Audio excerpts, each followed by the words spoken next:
ఒక అణచివేత వెనకాల గొప్ప మన్నాను నా దేవుడు దాచిపెట్టాడు.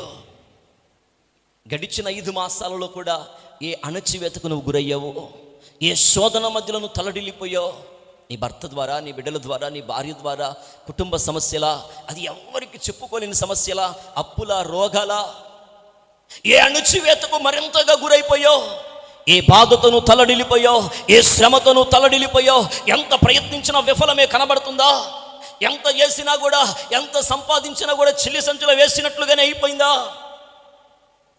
అయ్యో నేను ఎంత ప్రేమిస్తున్నా కూడా నాకే ఎదురొస్తుందయ్యా, నేను ఎంతగా చూసుకున్నా కూడా నన్నే ఎదురిస్తున్నారయ్యా, ఈ శ్రమల గుండమేంటి, ఈ ఇరుకులేంటి, ఇబ్బందులేంటి, ఈ శోధన నేను భరించలేనివి అనుకుంటూ ఒకవేళ నువ్వు తల్లడిల్లిపోతున్నావేమో, నేను అంటున్న మాట, ఒక అణచివేత వెనకాల ఒక గొప్ప స్వాస్థ్యము నా దేవుడు నీ కొరకు దాచిపెట్టాడు. ఒక పరలోక మన్నాను దాచిపెట్టాడు. ఆ పరలోక మన్నాను పొందుకోవాలంటే ఆయన నిన్ను అణుస్తాడు. ఆయనే నీకు శ్రమలు కలగజేస్తాడు. ఆ శ్రమలు ఆయన ఆమోదించినవండి, ఆయన ఆమోదించినవి.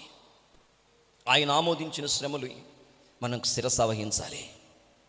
ఆయన అంటాడు కదా, మీరు ఎంత భరించగలరో అంత మాత్రమే మీరు శ్రమ పెట్టబడతారు. మీకు మించిన శ్రమను ఆయన పెట్టడు. నేను అంటున్న మాట, ఆయన ఎంత నిన్ను శ్రమ పెడుతున్నాడో, నువ్వెంత శ్రమ పడుతున్నావో అంత ప్రయోజనకరమైన మార్గము కూడా చూపించే బాధ్యత ఆయనదే.